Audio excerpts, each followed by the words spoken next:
तो हम ऐसे क्लासिफाई कर सकते हैं अगर हमको केवल प्रॉपर्टीज ही दी गई होंगी, और या फिर अगर हमसे पूछा जाएगा कि इस स्टेट की प्रॉपर्टीज बताओ तो हम ये बता सकते हैं। ठीक है, तो ये है सॉलिड, लिक्विड, गैसियस स्टेट की प्रॉपर्टीज का कंक्लूजन। ठीक है, so welcome everyone again in the new session of class 9. Here we are starting the new topic, that is the three states of matter. ठीक है, पिछले लेक्चर में हमने बाकी सारी चीजों के बारे में डिस्कस कर लिया था और अब नेक्स्ट टॉपिक से स्टार्ट करना है, that is the three states of matter.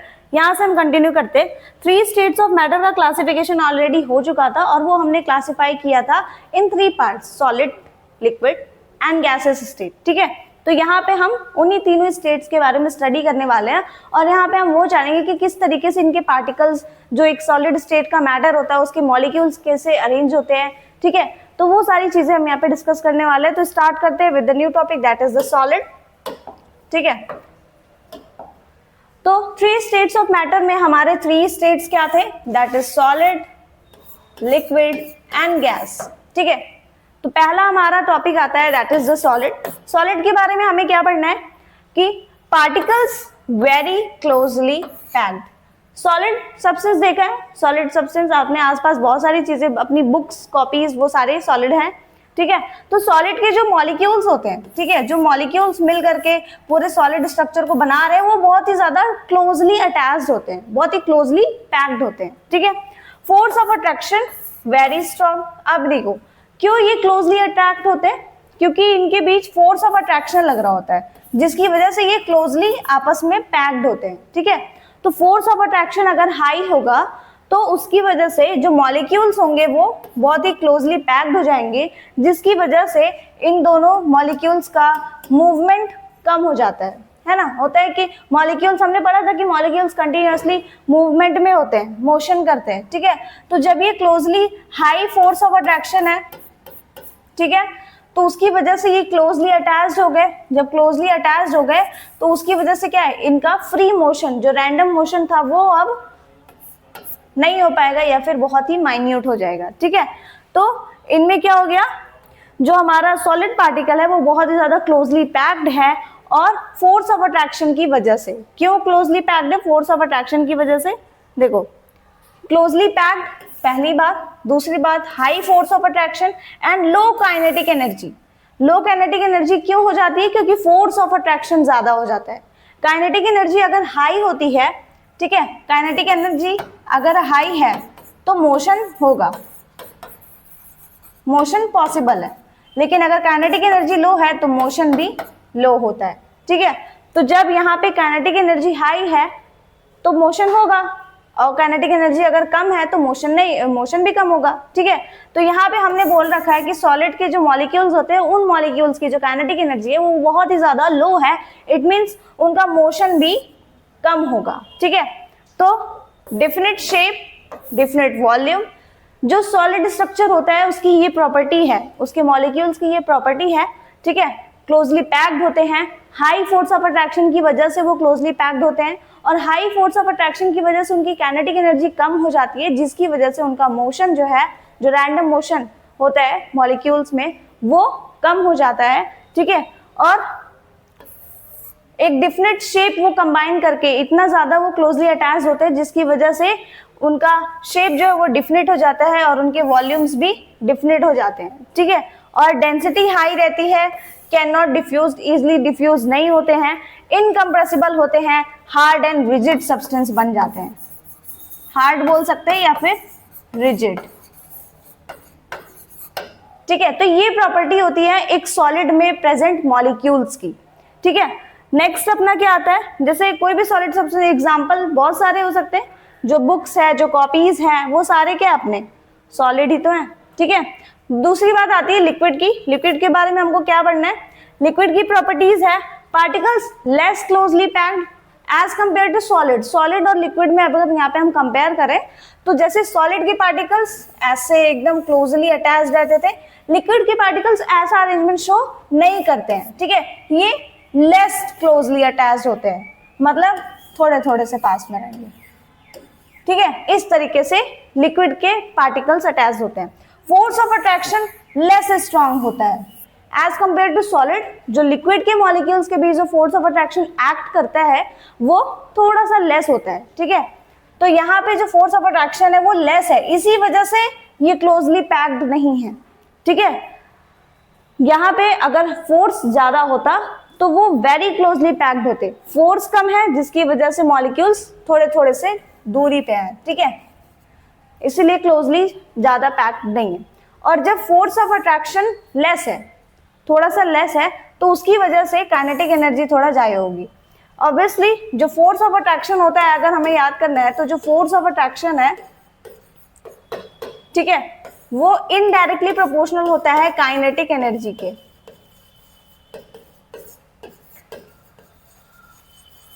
Kinetic energy, ठीक है। तो जहां कहीं भी जिस मॉलिक्यूल्स के फोर्स ऑफ अट्रैक्शन ज्यादा होंगे उसके काइनेटिक एनर्जी ऑटोमेटिक कम हो जाएगी। और अगर हमें पता है कि अगर काइनेटिक एनर्जी कम होगी तो मोशन भी कम होगा, काइनेटिक एनर्जी ज्यादा होगी तो मोशन भी ज्यादा होगा। मतलब क्या कि जो काइनेटिक एनर्जी है, काइनेटिक एनर्जी, ठीक है, is directly proportional to motion.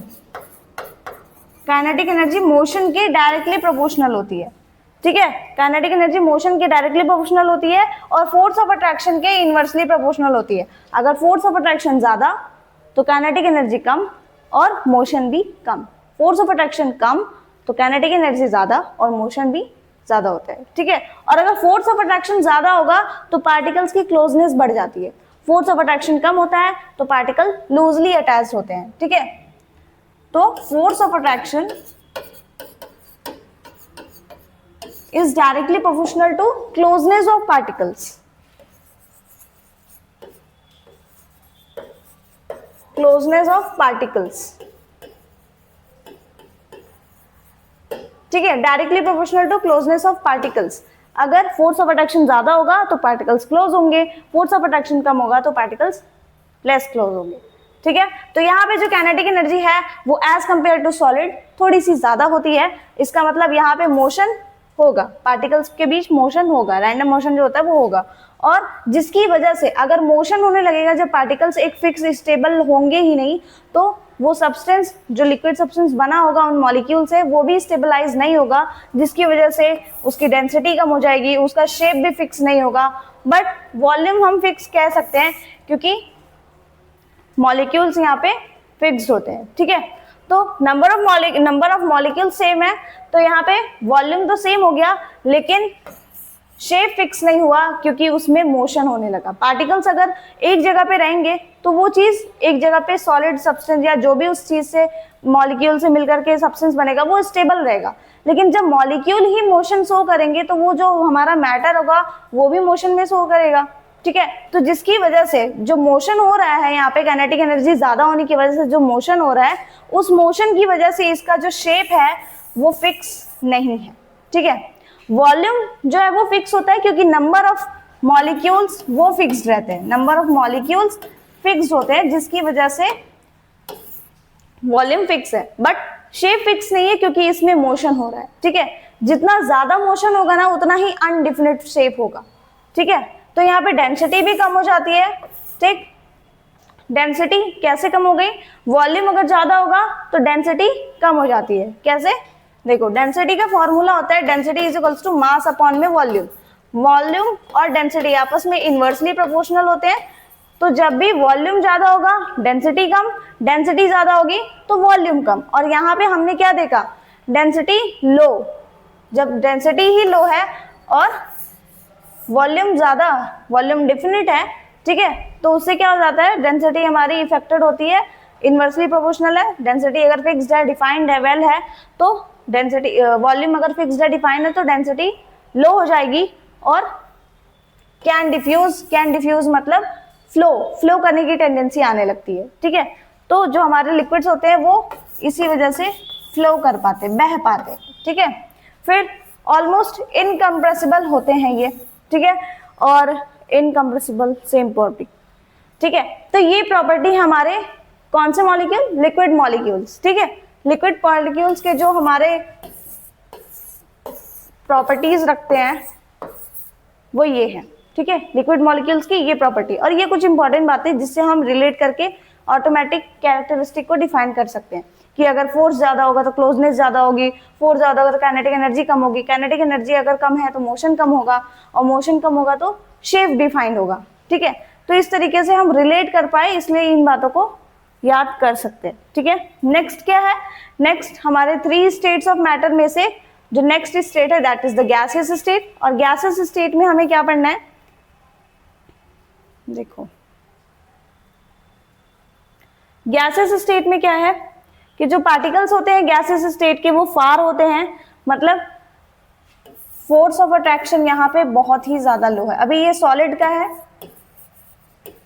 ठीक है, force of attraction high, liquids में थोड़ी गैपिंग होती थी, थोड़ी गैपिंग हो रही है, फोर्स ऑफ अट्रैक्शन थोड़ा सा कम था। ठीक है, और गैसियस में देखोगे तो फोर्स ऑफ अट्रैक्शन एकदम एक्ट ही नहीं कर पाता, जैसे एकदम दूर दूर से होते हैं मॉलिक्यूल्स। ठीक है, तो गैस के मॉलिक्यूल एकदम फार एंड फार, ठीक है, far apart from each other, एक दूसरे से काफी दूर होते हैं, और इनका स्पेस इतना ज्यादा है, ये बता रहा है कि इनके बीच जो फोर्स ऑफ अट्रैक्शन है उतना ही ज्यादा कम है। ठीक है, तो force of attraction is negligible, negligible का मतलब एकदम ना के बराबर, एकदम से कम। ठीक है, फोर्स ऑफ अट्रैक्शन जब कम, ठीक है, तो उसकी वजह से क्या हो गया, हमारा स्पेसेस बढ़ गए, space between the molecule high हो गया, space between molecules. Force of attraction के इनवर्सली प्रोपोर्शनल। ठीक है, अगर हमारा फोर्स ऑफ अट्रैक्शन ज्यादा होगा तो स्पेस ऑफ मॉलिक्यूल्स वो कम हो जाएगा, और स्पेस ज्यादा होगा तो फोर्स ऑफ अट्रैक्शन कम हो जाएगा। ठीक है, तो ये इन दोनों का रिलेशन। फिर maximum kinetic energy, kinetic energy यहाँ पे मैक्सिमम हो जाती है। अब हमें पता है कि फोर्स ऑफ अट्रैक्शन यहाँ पे कम है, तो force of attraction inversely proportional था काइनेटिक एनर्जी के, force of attraction come, kinetic energy ज्यादा, काइनेटिक एनर्जी ज्यादा तो मोशन ज्यादा, मोशन ज्यादा तो शेप अनडिफाइंड, शेप फिक्स नहीं होगा। ठीक है, जिसकी वजह से हाईली कंप्रेसिबिलिटी आ जाती है। ठीक है, तो यहाँ पे मैक्सिमम काइनेटिक एनर्जी है जिसकी वजह से डिफिनिट शेप नहीं है, मोशन हो रहा है। ठीक है, और यहाँ पे डिफिनिट वॉल्यूम भी नहीं होता, number of gaseous particle change होते रहते हैं। ठीक है, और लेस डेंसिटी, डेंसिटी भी लेस हो गई। ठीक, और डिफ्यूज वेरी इजिली, बहुत इजिली ये फ्लो कर जाती है। ठीक है, और हाईली इनकम्प्रेसिबल होती है, मतलब एकदम से इजिली कंप्रेस हो जाती है। लो यही है। ठीक है, तो सॉलिड, लिक्विड और गैसेस स्टेट में देखा क्या डिफरेंस है, इस इमेज से हम क्लैरिफाई कर सकते हैं। यहाँ पे देखो हमें 3 इमेज है, एक है सॉलिड की, एक लिक्विड मॉलिक्यूल्स और एक गैसियस मॉलिक्यूल। फर्क दिख रहा है, यहां से हमको देख के क्या समझ आ रहा है, देखो कंक्लूजन में अगर हम देखें तो फोर्स ऑफ अट्रैक्शन यहाँ पे हाई नजर आ रहा है, क्योंकि मॉलिक्यूल्स एकदम से क्लोजर है, जिसकी वजह से क्लोजनेस ज्यादा है।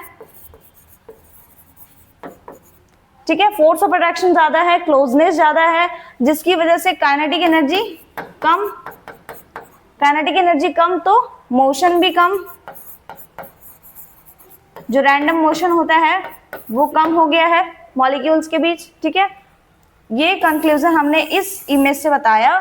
और अगर हमें ये प्रॉपर्टी अगर कहीं भी दी होगी कि ऐसा मॉलिक्यूल है जिसकी काइनेटिक एनर्जी बहुत ही नेग्लिजिबल है, बहुत ही ज्यादा कम, और फोर्स ऑफ अट्रैक्शन बहुत ही ज्यादा हाई है, ठीक है, तो वो मॉलिक्यूल किस टाइप के मैटर का हो सकता है। तो ऐसे हम बता सकते हैं कि हाँ, अगर हमें ये प्रॉपर्टीज पता होंगी कि अगर फोर्स ऑफ अट्रैक्शन ज्यादा है, मॉलिक्यूल आपस में बहुत ही ज्यादा क्लोजली अटैच्ड हैं, kinetic energy very low, motion कम हो रहा है या नेग्लिजिबल है, तो वो कौन से मैटर का मॉलिक्यूल हो सकता है, लिक्विड, सॉलिड या गैस, तो हम बता सकते हैं कि हाँ वो सॉलिड स्टेट का मॉलिक्यूल है। ठीक है, नेक्स्ट क्या है, नेक्स्ट में आता है अपना,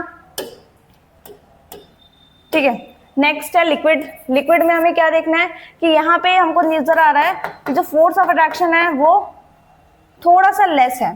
ठीक है, एज कंपेयर टू सॉलिड वो थोड़ा कम है, जिसकी वजह से मॉलिक्यूल्स की क्लोजनेस कम है ना, मॉलिक्यूल्स में क्लोजनेस कम है। और जब मॉलिक्यूल्स की क्लोजनेस कम है, इसका मतलब काइनेटिक एनर्जी थोड़ी सी ज्यादा है। ठीक है, फोर्स ऑफ अट्रैक्शन कम तो काइनेटिक एनर्जी थोड़ी सी ज्यादा। जब काइनेटिक एनर्जी ज्यादा तो जो रैंडम मोशन है ये यहाँ पे पॉसिबल है ना, रैंडम मोशन यहाँ पे थोड़ा सा पॉसिबल है, जिसकी वजह से मॉलिक्यूल्स फ्लो कर सकते हैं। तो यहाँ पे हमको ये प्रॉपर्टी समझ आई, तो हमें बताया जाएगा कि अगर कोई ऐसा मॉलिक्यूल है जिसकी फोर्स ऑफ अट्रैक्शन की पावर जो है वो थोड़ी सी लेस है, काइनेटिक एनर्जी थोड़ी सी हाई है, मोशन थोड़ा सा हाई है और क्लोजनेस थोड़ी कम है, तो ऐसा वो कौन सा मॉलिक्यूल है? तो वो है अपना लिक्विड स्टेट का मॉलिक्यूल। ठीक है, गैसियस में देखेंगे तो गैसियस में हमें पता है कि यहाँ पे तो एकदम से फोर्स ऑफ अट्रैक्शन काम ही नहीं करता, तो यहाँ पे क्या हो जाएगा? देखो गैसेस में अगर देखेंगे, यहां से अगर हम कंक्लूड करना चाहेंगे तो फोर्स ऑफ अट्रैक्शन यहाँ पे जो है वो वेरी वेरी कम, बहुत ही ज्यादा लो है। ठीक है, जिसकी वजह से जो क्लोजनेस है वो बहुत ही ज्यादा कम, क्लोजनेस वेरी वेरी कम है ना, क्लोजनेस भी बहुत ज्यादा कम हो गई, फोर्स ऑफ अट्रैक्शन कम होने की वजह से क्लोजनेस कम और काइनेटिक एनर्जी उतनी ही ज्यादा हो जाएगी, और काइनेटिक एनर्जी ज्यादा तो रैंडम मोशन भी ज्यादा। ठीक है, तो अगर हमको ऐसे ऑप्शनल क्वेश्चन में देता है कि name the type of matter जिसके मॉलिक्यूल की ये प्रॉपर्टी है, या फिर ये या फिर ये, तो हम ऐसे क्लासिफाई कर सकते हैं अगर हमको केवल प्रॉपर्टीज ही दी गई होंगी, और या फिर अगर हमसे पूछा जाएगा कि इस स्टेट की प्रॉपर्टीज बताओ तो हम ये बता सकते हैं। ठीक है, तो ये है सॉलिड लिक्विड गैसियस स्टेट की प्रॉपर्टीज का कंक्लूजन। ठीक है, नेक्स्ट अपना क्या पढ़ना है हम लोग को? नेक्स्ट है टेम्परेचर। टेम्परेचर पता है क्या होता है? What do we understand by temperature? ठीक है, टेम्परेचर क्या होता है? देखो टेम्परेचर के बारे में अगर हम डिस्कस करें तो टेम्परेचर क्या होती है? एक ऐसी यूनिट होती है, ठीक है, it is the measure degree of any body, जिससे हम बता सकते हैं कि एक्चुअल में इस बॉडी का कितनी हॉटनेस है या कितनी कोल्डनेस है। ठीक है, तो temperature basically we all know. ठीक है, टेम्परेचर को हम अलग अलग यूनिट्स में भी मेजर करते हैं, सेल्सियस, केल्विन एंड फ़ारेनहाइट, और उनका कन्वर्जन भी होता है। ठीक है, तो यहाँ पे क्या है? कॉमन, सबसे कॉमन और एसआई यूनिट टेम्परेचर की क्या है? Celsius, degree Celsius. ठीक है, सबसे मोस्ट कॉमन डिग्री क्या है? सेल्सियस है, और उसकी सबसे इंपॉर्टेंट डिग्री क्या है? Kelvin. SI unit of temperature अगर हमसे पूछता है तो हम बोलेंगे केल्विन, लेकिन most common unit of temperature पूछा जाए तो हम वहां पे डिक्लेयर करते हैं सेल्सियस को। ठीक है, क्योंकि कॉमनली जो हम मेजर करते हैं टेम्परेचर अपने एटमॉस्फेयर का, ठीक है, अपने बॉडी टेम्परेचर का, तो वो यूजुअली हम सेल्सियस में ही करते हैं। ठीक है, और अगर एसआई यूनिट के बारे में डिस्कशन होगा तो वहां पे हम केल्विन कंसिडर करेंगे। ठीक है, तो Celsius is the common degree of temperature while kelvin is the SI unit of temperature. ठीक है, इन दोनों में अगर रिलेशन बताया जाए कॉमन एंड एसआई यूनिट, तो 273 केल्विन का डिफरेंस है। ठीक है, 0 degree Celsius is equals to 273 kelvin, ये इनके बीच का रिलेशनशिप है, जहां से अगर हमको कभी सेल्सियस में कन्वर्जन करना होगा तो हम कर सकते हैं। This is the relationship between degree Celsius and kelvin. ठीक है, अगर हमसे पूछा जाएगा सपोज कि हमारे पास एक यूनिट है 10 डिग्री सेल्सियस, अगर हमको इसे केल्विन में कन्वर्ट करना होगा तो हम क्या करेंगे? Degree kelvin is equals two degree Celsius plus 273 add कर देंगे, जो भी हमारी वैल्यू होगी वो केल्विन में हमको रिजल्ट मिल जाएगा। अगर यहाँ पे हमारा 10 डिग्री सेल्सियस है तो हम 10 डिग्री सेल्सियस को ऐड करेंगे 273, ओवरऑल वैल्यू हमारी हो जाएगी 283 डिग्री केल्विन। ठीक है, तो इस तरीके से हम कन्वर्जन करते हैं, मतलब degree kelvin is equals two degree Celsius plus 273। ठीक है, तो ये इन दोनों के बीच का रिलेशन है। Next, change of state of matter. State of matter जो है वो टेम्परेचर की वजह से भी बदलता है। अगर हमें लिक्विड से सॉलिड करना हो, या सॉलिड से लिक्विड, या लिक्विड से गैसेस स्टेट में किसी सब्सटेंस को कन्वर्ट करना हो, या फिर गैसेस से सॉलिड, तो ये जो तीनों स्टेट्स ऑफ मैटर हैं ओवरऑल, ये आपस में इंटर कन्वर्जिबल है, मतलब आपस में इंटरचेंज हो सकते हैं। ठीक है, तो वो हम कैसे कर सकते हैं? By applying temperature. अलग अलग टेम्परेचर पे हमारा अलग अलग स्टेट्स ऑफ मैटर हमको ऑब्टेन हो सकता है। वाटर का एग्जांपल ले लो, रूम टेम्परेचर पे वो लिक्विड स्टेट है। ठीक है, बहुत हाई टेम्परेचर दो तो वो गैसेस स्टेट मतलब वेपर्स बन जाते हैं, और अगर उसमें हम बहुत ही ज्यादा लो टेम्परेचर दे तो वो आइस के फॉर्म में हो जाते हैं, यानी कि सॉलिड। तो वाटर का एग्जांपल लेकर के हम समझ सकते हैं कि जो हमारे 3 स्टेट्स ऑफ मैटर है वो इंटर कन्वर्जिबल है because of the different value of temperature. ठीक है, यहाँ पे देखो physical states of matter can be interconverted into each other by following two ways. अगर हमें किसी भी मैटर, किसी भी स्टेट के मैटर, चाहे वो सॉलिड हो, लिक्विड हो या गैसियस, अगर हमको उस पे चेंजेस लाने हैं, मतलब उन स्टेट्स को आपस में चेंज करना है, ऐसे सॉलिड से लिक्विड, लिक्विड से गैस, गैस से लिक्विड, गैस से सॉलिड और सॉलिड से डायरेक्ट गैस, अगर हमें ऐसा करना है, ठीक है, तो हम दो प्रोसेस से कंप्लीट कर सकते हैं। वो क्या क्या है? पहला, by changing the temperature, temperature बदल दो, and by changing the pressure, pressure change कर दो। दो मेथड से हम तीनों स्टेट्स ऑफ मैटर को आपस में इंटर कन्वर्ट कर सकते हैं, ठीक है। इंटर कन्वर्जन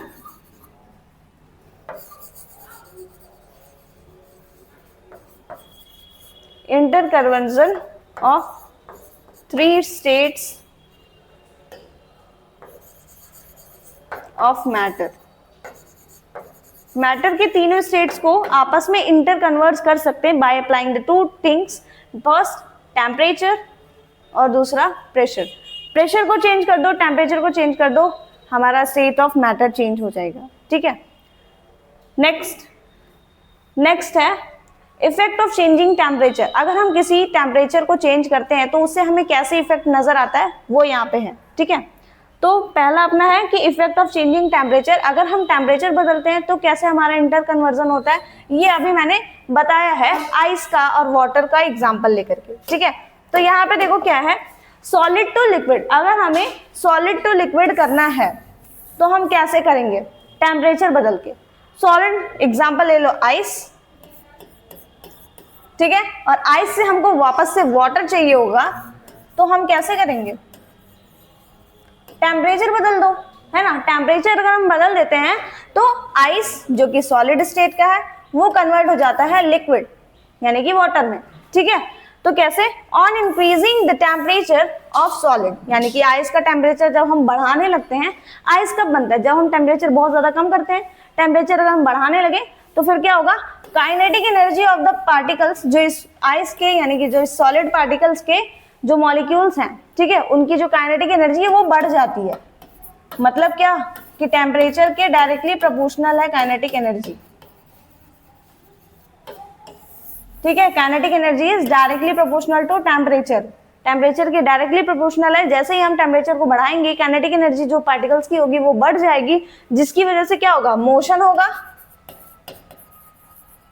मोशन होगा, ठीक है, मोशन होने लगेगा और फोर्स ऑफ अट्रैक्शन कम हो जाएगा। जैसे ही काइनेटिक एनर्जी बढ़ेगी, पार्टिकल्स जो क्लोजली अटैच थे वो थोड़ा लूजली अटैच होंगे और उनमें कंप्रेसिबिलिटी आ जाएगी और वो मूव करने लगेंगे, यानी कि आइस से लिक्विड में कन्वर्ट होने लगेंगे, ठीक है। तो जैसे ही हम टेम्परेचर बढ़ाते हैं, काइनेटिक एनर्जी जो पार्टिकल्स की वो बढ़ जाती है, ठीक है, which overcomes the force of attraction between the particles, thereby solid get converted into a liquid. वही बात, जो हमारा फोर्स ऑफ अट्रैक्शन है वो टेम्परेचर बढ़ाते ही काइनेटिक एनर्जी बढ़ जाती है। काइनेटिक एनर्जी ज्यादा तो फोर्स ऑफ अट्रैक्शन उतना ही धीरे धीरे कम होने लगता है, और जब पार्टिकल्स फ्री होने लगेंगे तो वो कन्वर्ट होने लगेंगे लिक्विड स्टेट में, दैट इज द वाटर। तो ये हमने वो देख लिया कि किस तरीके से हम टेम्परेचर की वैल्यू चेंज करते हैं तो हमारा सॉलिड टू लिक्विड यानी कि मैटर का स्टेट चेंज हो जाता है, ठीक है। इसके बाद है मेल्टिंग। मेल्टिंग क्या होता है? मेल्टिंग क्या होती है? Do you know? देखो, मेल्टिंग एक ऐसी प्रोसेस होती है जहां पे कोई भी एक सॉलिड चीज लिक्विड में कन्वर्ट होती है, उसी को हम क्या बोलते हैं? मेल्टिंग, ठीक है। The process by which a solid substance get change into a liquid state, ठीक है, उसको बोलते हैं मेल्टिंग। तो जो change of this solid state substance into liquid is called melting. हम ऐसे भी डिफाइन कर सकते हैं, ठीक है, मेल्टिंग की डेफिनेशन। मेल्टिंग पॉइंट, देखो मेल्टिंग में हमें एक नजर आता है मेल्टिंग पॉइंट। मेल्टिंग पॉइंट क्या होता है? मेल्टिंग पॉइंट, देखो मेल्टिंग हमको पता है कि जब कभी भी कोई सॉलिड चीज लिक्विड में कन्वर्ट होने लगती है उसको मेल्टिंग बोलते हैं। मेल्टिंग पॉइंट क्या होता है? ऐसी टेम्परेचर डिग्री जिस टेम्परेचर पे पहुंचते ही एक सॉलिड सब्सटेंस लिक्विड सब्सटेंस में कन्वर्ट होने लगता है, उस टेम्परेचर डिग्री को मेल्टिंग पॉइंट कहा जाता है, ठीक है। तो अगर हमें मेल्टिंग के बारे में, मेल्टिंग पॉइंट के बारे में पढ़ना है तो the temperature at which solid melt and become liquid at a small atmospheric pressure is called melting point. Atmospheric pressure क्या होता है? 1 atm. 1 atm हम एज्यूम करते हैं हमारा जो एटमॉस्फेरिक प्रेशर है वो 1 atm है, ठीक है। तो 1 atm प्रेशर पे जब कोई भी सॉलिड स्टेट लिक्विड स्टेट में कन्वर्ट होने लगता है due to change of temperature, उस टेम्परेचर डिग्री को हम क्या बोलते हैं? Melting point of that solid substance, ठीक है, उसे बोलते हैं मेल्टिंग पॉइंट। तो जैसे फॉर एग्जांपल आइस का जो मेल्टिंग पॉइंट है वो क्या है? 0 डिग्री, ठीक है। आइस का जो टेम्परेचर है वो क्या है? 0 डिग्री है, ठीक है। तो ये आइस का मेल्टिंग पॉइंट है कि जब ये वो टेम्परेचर डिग्री है जहां पे आइस एक सॉलिड सब्सटेंस है वो कन्वर्ट होने लगता है लिक्विड स्टेट यानी कि वाटर में, ठीक है।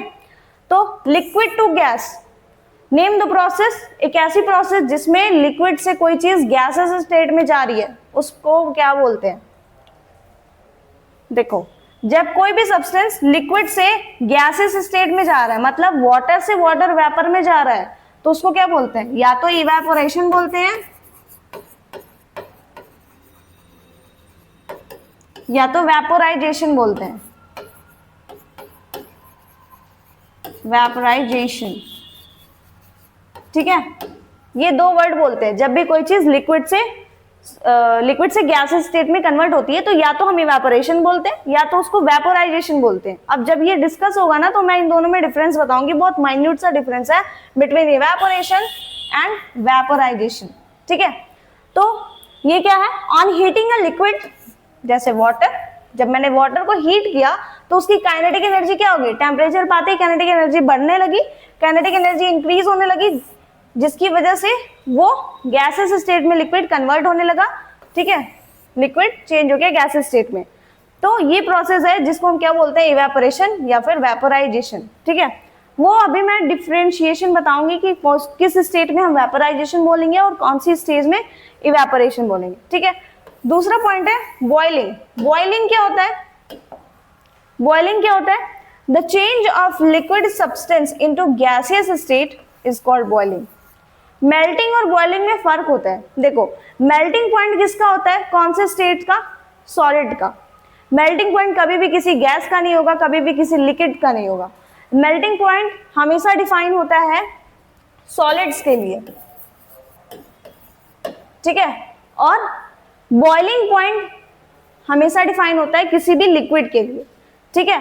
तो melting point is always defined for the solids and liquid के लिए बॉइलिंग पॉइंट है।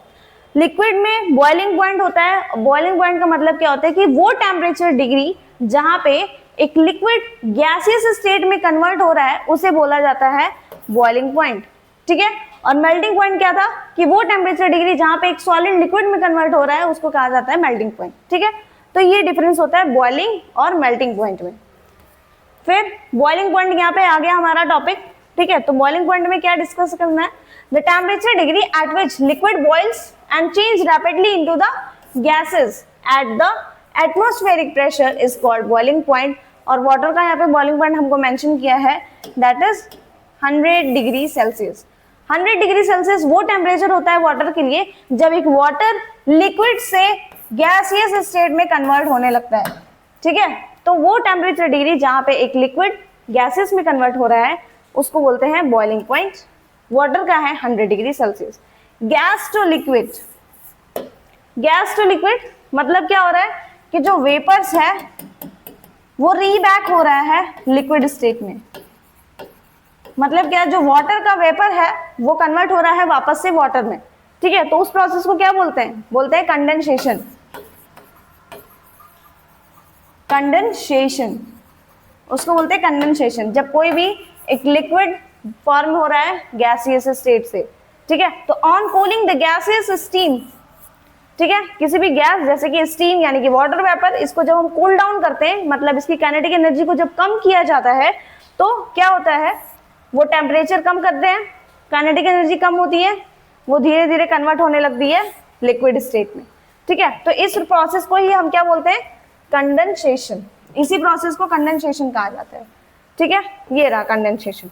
तो कंडेंसेशन क्या है? The process in which a gas on cooling turns into liquid at a specific temperature is called condensation या फिर liquefaction. इसको liquefaction भी बोलते हैं क्योंकि लिक्विड का फॉर्मेशन हो रहा है। लिक्विफिकेशन वर्ड का मतलब लिक्विड फॉर्मेशन। लिक्विफिकेशन का मतलब लिक्विड फॉर्मेशन। लिक्विफिकेशन का मतलब होता है लिक्विड फॉर्मेशन। ठीक है, तो एक ऐसी प्रोसेस जहां पर लिक्विड का फॉर्मेशन हो रहा है उसे हम बोलते हैं कंडेंसेशन या फिर लिक्विफिकेशन। ठीक है, फिर नेक्स्ट क्या है, लिक्विड टू सॉलिड। अब लिक्विड टू सॉलिड क्या होता है? लिक्विड टू सॉलिड, देखो लिक्विड टू सॉलिड क्या रहा है, कोई भी एक एग्जांपल अपने माइंड में सेट करो और उसके बाद ये सारे टॉपिक को पढ़ो, सब इजीली हो जाएगा। हमने वाटर का एग्जांपल लिया था, यानी कि लिक्विड हम यहाँ पे क्या ले रहे हैं, वाटर। वाटर है यहाँ पे लिक्विड और क्या बन रहा है, सॉलिड। वाटर का वो स्टेट जो सॉलिड में होता है यानी कि आइस, लिक्विड यानी कि वाटर, और सॉलिड यहाँ पे हमने लिया आइस। वाटर से आइस बन रहा है, कैसे बनता है? जब हम वाटर को फ्रीजर में रखते हैं यानी कि वहां पे टेम्परेचर लो होता है। ठीक है, तो जब टेम्परेचर लो होता है उसकी वजह से काइनेटिक एनर्जी लेस होने लगती है, फोर्स ऑफ अट्रैक्शन बढ़ने लगता है, पार्टिकल्स क्लोज आने लगते हैं और वो कंबाइन होकर के सॉलिड स्टेट का फॉर्मेशन करते हैं। ठीक है, तब जाकर के एक लिक्विड से एक सॉलिड का फॉर्मेशन होता है। और जब किसी भी लिक्विड सब्सटेंस से सॉलिड का फॉर्मेशन होता है तो उसको क्या बोलते हैं, फ्रीजिंग। उसको बोलते हैं फ्रीजिंग या फिर सॉलिडिफिकेशन। उसको बोलते हैं फ्रीजिंग या फिर सॉलिडिफिकेशन। ठीक है, उसे लिक्विड या फिर सॉलिडिफिकेशन कहा जाता है। तो समझ आया कि जब कभी भी एक लिक्विड एटमॉस्फेरिक प्रेशर पे सॉलिड में कन्वर्ट हो रहा है, ठीक है, कैसे हो रहा है ये मैंने बता दिया। टेम्परेचर हमने लो किया, टेम्परेचर लो हुआ जिसकी वजह से काइनेटिक एनर्जी लो हो गई। काइनेटिक एनर्जी लो हो गई तो फोर्स ऑफ अट्रैक्शन बढ़ गया, और फोर्स ऑफ अट्रैक्शन बढ़ गया तो क्लोजनेस ऑफ पार्टिकल्स बढ़ा, जिसकी वजह से एक लिक्विड पार्टिकल सॉलिड में कन्वर्ट हो गया। ठीक है, उसी को बोलते हैं फ्रीजिंग। ये है फ्रीजिंग। ठीक है, फ्रीजिंग के बारे में पढ़ते हैं नेक्स्ट। फ्रीजिंग क्या है? The change of the liquid substance into solid bye lowering the temperature is called freezing. ठीक है, वही होता है फ्रीजिंग। फ्रीजिंग पॉइंट, ठीक है, फ्रीजिंग पॉइंट क्या होता है? ऐसा टेम्परेचर डिग्री, टेम्परेचर की वो टेम्परेचर डिग्री, वो वैल्यू जिस पे एक लिक्विड सॉलिड में कन्वर्ट होने लगा, उस टेम्परेचर डिग्री को बोलते हैं फ्रीजिंग पॉइंट। ठीक है, उसे बोलते हैं फ्रीजिंग पॉइंट। तो that temperature degree at which the state of substance changes from a liquid to solid is called freezing point of that substance. जैसे वाटर का हमको दिया था 0 डिग्री सेल्सियस। ठीक है, फ्यूजन, फ्यूजन, लैटेंट हीट, ये सारे कुछ न्यू वर्ड्स हैं। देखो फ्यूजन क्या होता है? एक ऐसा process, the process of melting that is the change of solid state into liquid state is also known as fusion. Melting को हम फ्यूजन भी बोलते हैं। ठीक है, melting is also called fusion. Melting equals to fusion. ठीक है, melting is equals to fusion. Melting का मतलब होता है फ्यूजन, मेल्टिंग को ही हम फ्यूजन भी बोलते हैं। ठीक है, तो फ्रीजिंग पॉइंट क्या होता है? वो टेम्परेचर डिग्री जहां पे एक लिक्विड कन्वर्ट होता है सॉलिड में। ठीक है, उस टेम्परेचर डिग्री को बोलते हैं फ्रीजिंग पॉइंट। तो यहाँ पे है temperature at which solid state substance changes from liquid to solid. वही कोई भी सब्सटेंस जब लिक्विड से सॉलिड में चेंज होता है उसी को बोला जाता है फ्रीजिंग पॉइंट। ठीक है, फ्यूजन, फ्यूजन क्या होता है? फ्यूजिंग हम मेल्टिंग को भी बोलते हैं। Melting equals to fusion. मतलब क्या कि जब कभी भी एक सॉलिड लिक्विड में चेंज होता है उसको हम मेल्टिंग कहते थे, जब कभी भी सॉलिड लिक्विड में चेंज हो रहा है उसको हम फ्यूजन भी बोलते हैं। मतलब melting is equals to fusion. ठीक है, फिर फ्यूजन पढ़ लेते हैं। The process of melting that is a change of solid state into liquid is called fusion। Melting को ही फ्यूजन भी बोला जाता है। लैटेंट हीट क्या होती है? देखो बड़ी इंपॉर्टेंट टॉपिक। ठीक है, तो the heat energy that is required to change the state of a substance without causing any reuse in the temperature rise, any rise in the temperature of the substance is called latent heat. मतलब क्या? हम heat provide करके जब कभी भी किसी भी state of matter का इंटर कन्वर्जन करते हैं, उस प्रोसेस में जो हीट रिक्वायर्ड होती है उसको बोला जाता है लैटेंट हीट। अगर हम इसे डिफाइन करना चाहें तो हम बोल सकते हैं the heat required to change the states of matter with each other is known as latent heat.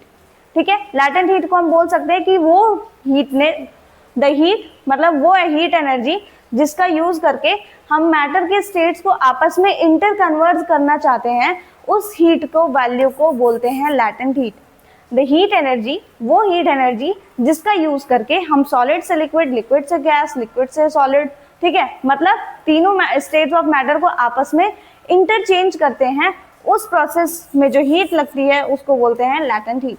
बिना टेम्परेचर में राइज किए, टेम्परेचर को बिना चेंज किए ही हम इंटर कन्वर्जन कर रहे हैं, तो वो होता है अपना लैटेंट हीट का फॉर्मूला। ठीक है, since heat energy is hidden in the bulk of the matter it is called latent heat. और ये जो लैटेंट हीट होती है ये हिडन होती है।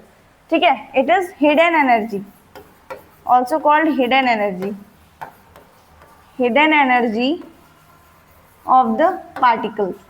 ठीक है, latent heat of fusion, fusion word का मतलब हमको पता है, वी नो फ्यूजन वर्ड का मतलब। ठीक है, फ्यूजन का मतलब होता है मेल्टिंग, फ्यूजन का मतलब होता है मेल्टिंग, मतलब the amount of heat that we use to convert solid into liquid is called latent heat of fusion, उसको बोलते हैं लैटेंट हीट ऑफ फ्यूजन, और ये पर यूनिट के लिए डिफाइंड होती है। ठीक है, the heat energy required to convert 1 kilogram of solid into liquid at atmospheric pressure, it is the melting point known as the latent heat of fusion।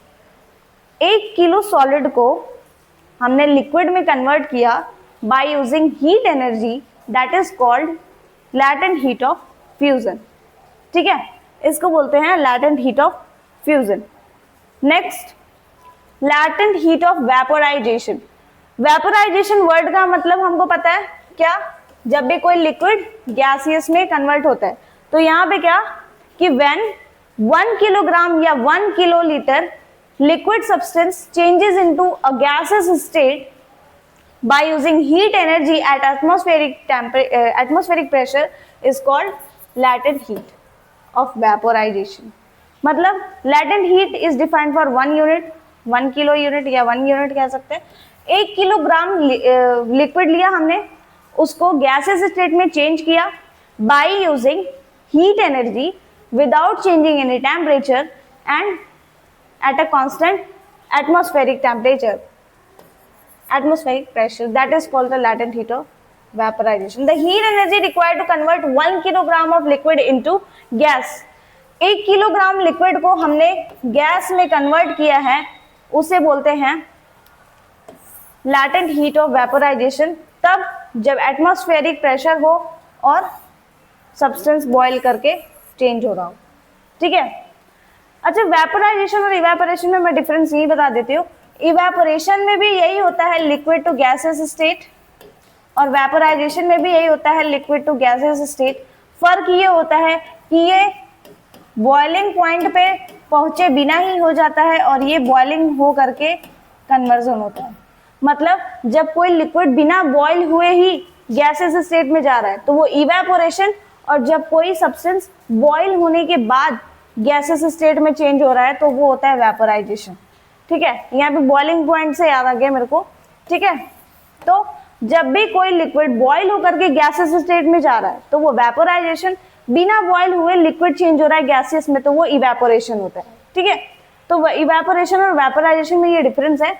यहाँ पे है लैटेंट हीट ऑफ वेपोराइजेशन, तो यहाँ पे क्या है, हमने 1 किलो लिक्विड लिया, उसको गैसेस स्टेट में चेंज किया, on applying atmospheric pressure is called latent heat of vaporisation. ठीक है, एक इंपॉर्टेंट सी नोट है, वो क्या,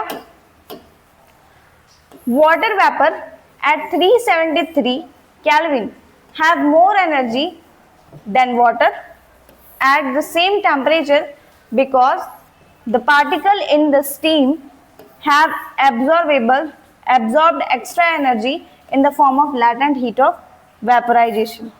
मतलब ये कह रहा है कि अगर नॉर्मल वाटर हमने लिक्विड स्टेट में ले रखा है तो उसकी एनर्जी हम कंपेयर करते हैं उस वाटर वेपर से जो उसी वाटर से वेपोरेट हुआ है, तो वो एनर्जी कम होती है।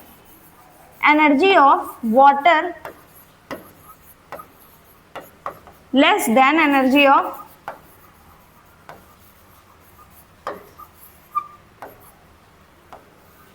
Water vapour. ठीक है, वाटर वेपर की एनर्जी ज्यादा होती है एज कंपेयर टू वाटर, ये बात हमको यहाँ पे इस स्टेटमेंट में बताई गई है। ठीक है, energy of water is less than energy of water vapour, ये लेस है। वाटर की एनर्जी कम होती है, क्यों कम होती है? क्योंकि जब वाटर कन्वर्ट होने लगता है गैसेस स्टेट में तो वो कुछ एनर्जी एब्जॉर्ब करके गैस स्टेट में कन्वर्ट होता है। तो जब वो एनर्जी एब्जॉर्ब कर लिया तो उसके पास एनर्जी की वैल्यू और बढ़ गई। ठीक है, तो यहाँ पे वाटर जो हमारा लिक्विड स्टेट में है उसके कंपैरिजन में जो वाटर हमारा वेपराइज स्टेट में है, वेपर स्टेट में है, उसकी एनर्जी अगर हम कंपेयर करते हैं तो वेपर की एनर्जी ज्यादा होती है as compare to liquid state.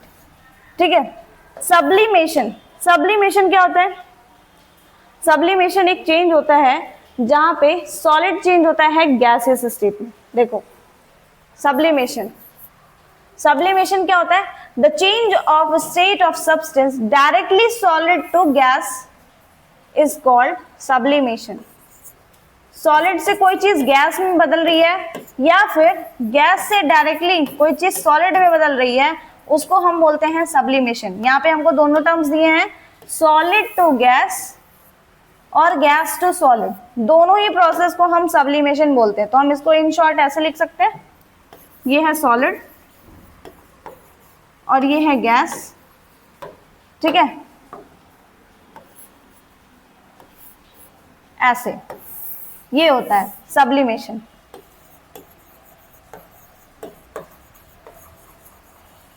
Sublimation is equals to solid to gas और गैस टू सॉलिड। ठीक है, ये होती है सब्लिमेशन। फिर effect of change in pressure, ये तो हमने वो देखा जब हम कभी भी टेम्परेचर की वैल्यू चेंज कर रहे थे तो हमारे जो स्टेट्स ऑफ मैटर थे वो इंटर कन्वर्जिबल थे आपस में। अगर हम प्रेशर को चेंज करते तो क्या होता है, क्या सच में प्रेशर को चेंज करने से हमारे जो स्टेट्स ऑफ मैटर है वो आपस में इंटर कन्वर्ज हो सकते हैं? तो वो हम यहाँ पे डिस्कस करेंगे। ठीक है, तो पहला है अपना change, that is gas to liquid. Gas to liquid का मतलब कंडेंसेशन। कोई भी गैस यानी कि वाटर वेपर चेंज हो रहा है वाटर में तो वो क्या है? कंडेंसेशन कहलाता है। ठीक है, तो गैसेस कैन बी लिक्विफाइड, मतलब लिक्विड स्टेट में चेंज हो सकती है यानी कि कंडेंसेशन हो सकता है by applying pressure and reducing the temperature. Pressure apply करो, pressure high and temperature value low, उसकी वजह से क्या हो जाएगा?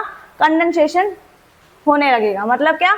एक गैस जो है वो लिक्विड स्टेट में चेंज होने लगता है। ठीक है, देखो कैसे।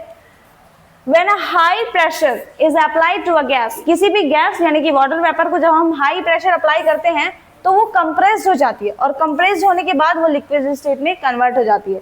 तभी तो हम बोलते हैं एलपीजी, लिक्विफाइड पेट्रोलियम गैस। ठीक है, ये ऐसे ही बनती है, गैस को कंप्रेस कर दिया जाता है और वो बन जाती है हमारी लिक्विफाइड पेट्रोलियम गैस, या फिर ये एक और सीएनजी, कंप्रेस्ड नेचुरल गैस, ये सब ऐसे ही बनती है। ठीक है, कंडेंसेशन की प्रोसेस से। फिर प्रेशर को हमने चेंज किया तो हमारी गैस जो वो लिक्विड फॉर्म में हो गई। ठीक है, तो प्रेशर की चेंज होने से भी हमारा जो स्टेट्स ऑफ मैटर वो इंटर कन्वर्ज हो रहा है।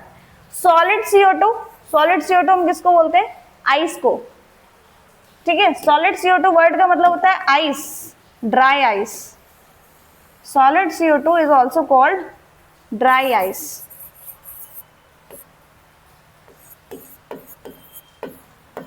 ठीक है, ड्राई आइस।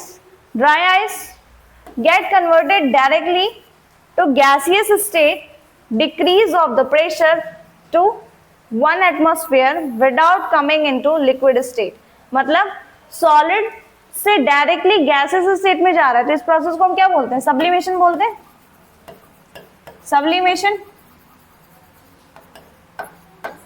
ठीक है, इस प्रोसेस को हम सब्लिमेशन बोलते हैं, जहां पे एक सॉलिड डायरेक्टली गैसेस स्टेट में जा रहा है बिना लिक्विड स्टेट को अचीव किए। तो यहाँ पे क्या होता है? ये रीजन है यहाँ पे कि हमने प्रेशर को कम किया, जिसकी वजह से एक सॉलिड सब्सटेंस डायरेक्टली सब्लिमेट हो रहा है गैसेस स्टेट में, किसकी वजह से, प्रेशर को कम डाउन करने से।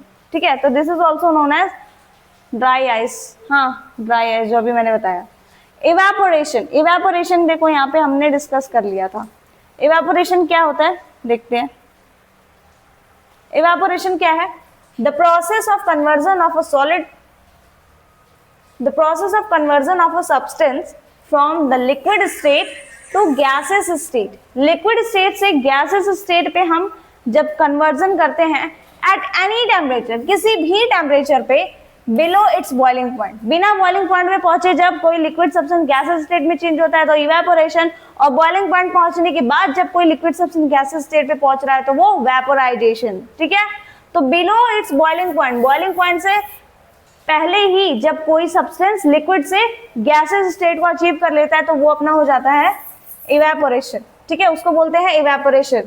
और वेपोराइजेशन, वेपोराइजेशन का मतलब यहाँ पे सेम बोल दिया लेकिन दिस इज द रॉन्ग। देखो, वेपोराइजेशन तब होता है जब वो बॉइलिंग पॉइंट को अचीव कर गया हो, और इवेपोरेशन तब होता है जब बॉइलिंग पॉइंट अचीव नहीं हुआ है, बिलो इट्स बॉइलिंग पॉइंट पे ही वो कन्वर्जन हो रहा है। ठीक है, फैक्टर क्या क्या है? Factor affecting the rate of evaporation, evaporation के रेट को कौन कौन से फैक्टर अफेक्ट कर रहे हैं? ठीक है, मतलब क्या कि जो हमारा इवेपोरेशन हो रहा है, मतलब लिक्विड से गैसेस स्टेट में कन्वर्जन हो रहा है, तो वो किन किन बातों पे डिपेंड करता है कि कब इवेपोरेशन ज्यादा होगा, कब इवेपोरेशन कम होगा, ये मतलब होता है फैक्टर अफेक्टिंग का। ठीक है, तो कौन कौन से फैक्टर है और क्या वो अफेक्ट कर रहे हैं वो डिस्कस करते हैं। तो पहला अपना फैक्टर है that is the surface area. ठीक है, पहला फैक्टर है that is the surface area. Surface area कैसे अफेक्ट करती है हमारे इवेपोरेशन फेनोमेना को?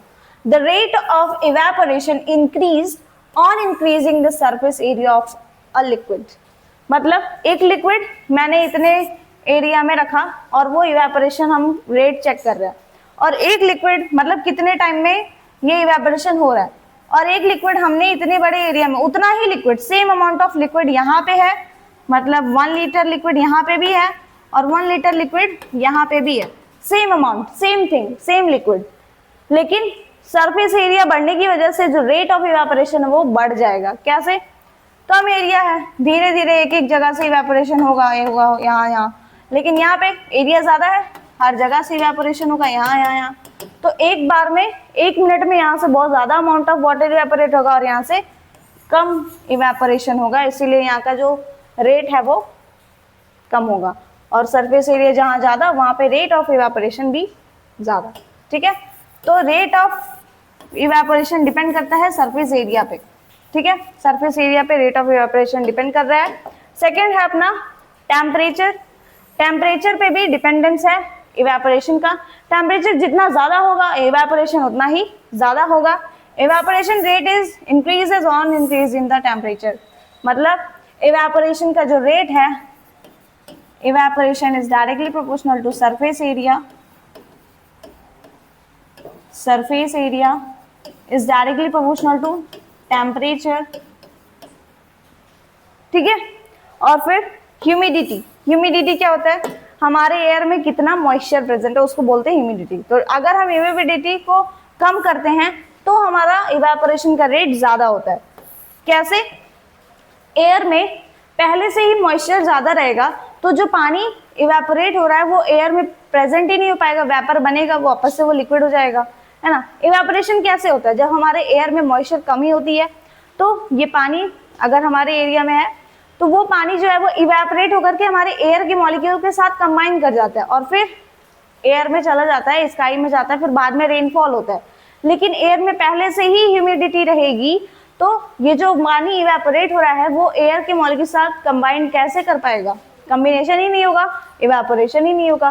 तो अगर एयर में मॉइस्चर की कमी रहेगी तो इवेपोरेशन यानी कि वेपराइज होकर के जो मॉलिक्यूल जा रहा है वो एयर में जल्दी जल्दी कंबाइन करेगा और फिर इवेपोरेट हो जाएगा। तो अगर हमारा ह्यूमिडिटी कम होगा तो रेट ऑफ इवेपोरेशन ज्यादा होता है। ठीक है, तो जो हमारा ह्यूमिडिटी का फिनोमेना है वो इस पे भी रेट ऑफ इवेपोरेशन डिपेंड कर रहा है। ठीक है, थर्ड है विंड स्पीड। विंड स्पीड, अब हवा जैसे जैसे इंक्रीज, जितनी तेज हवा चलेगी उतनी तेज तो एयर के मॉलिक्यूल में जो मॉइस्चर हमारे वेपोराइजेशन की वजह से आया या इवेपोरेशन की वजह से आया वो उतना ही फास्ट होगा, फास्टली मूव करके हटेगी, दूसरी एयर आएगी, उसमें वापस से नए मॉलिक्यूल इवेपोरेट करके कंबाइन होंगे, फिर एयर जाएगी, दूसरी एयर आएगी। तो इस तरीके से जितनी हाई स्पीड होगी विंड की उतना ही रेट ऑफ इवेपोरेशन भी ज्यादा। तो मतलब क्या, इवेपोरेशन जो है वो सरफेस एरिया के डायरेक्टली प्रोपोर्शनल, टेम्परेचर के directly proportional, wind speed directly proportional, but inversely proportional to humidity, humidity के इनवर्सली प्रोपोर्शनल होता है।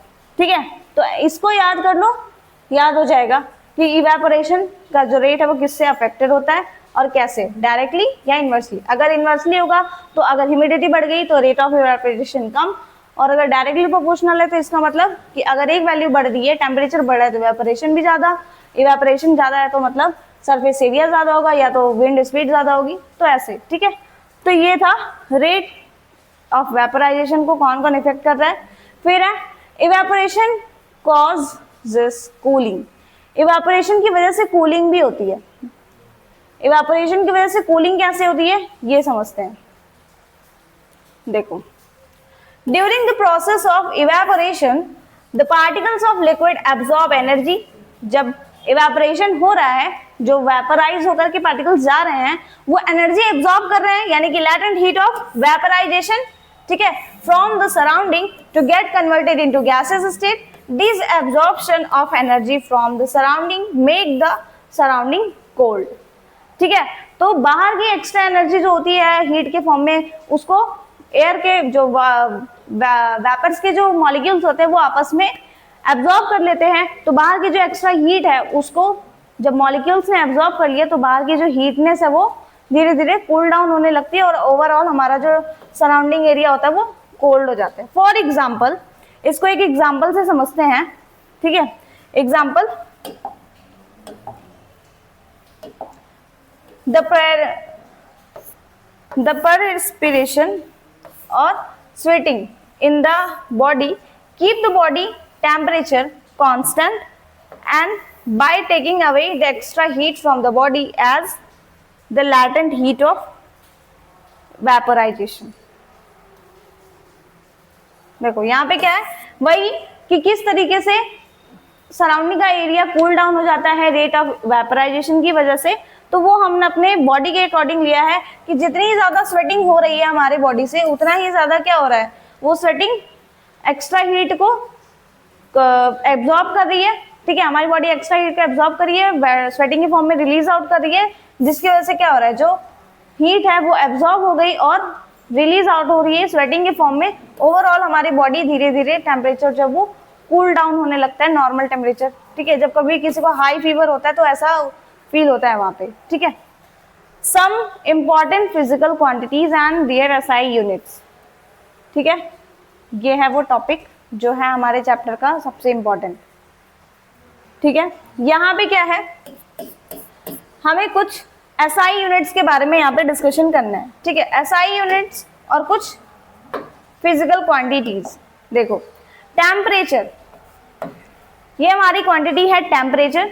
ठीक है, टेम्परेचर की यूनिट क्या होती है और उसको किस सिंबल से हम डिनोट करते हैं शॉर्टली। अब यूजुअली अगर हमें लिखना है 10 डिग्री सेल्सियस या 10 डिग्री केल्विन तो हम पूरा ऐसे थोड़ी लिखने जाएंगे, 10 डिग्री केल्विन, बार बार ऐसे सेल्सियस फ़ारेनहाइट, इसीलिए हम उसको शॉर्टली डिफाइन कर लेते हैं एक एक्स्ट्रा सिंबल का यूज करके, जिससे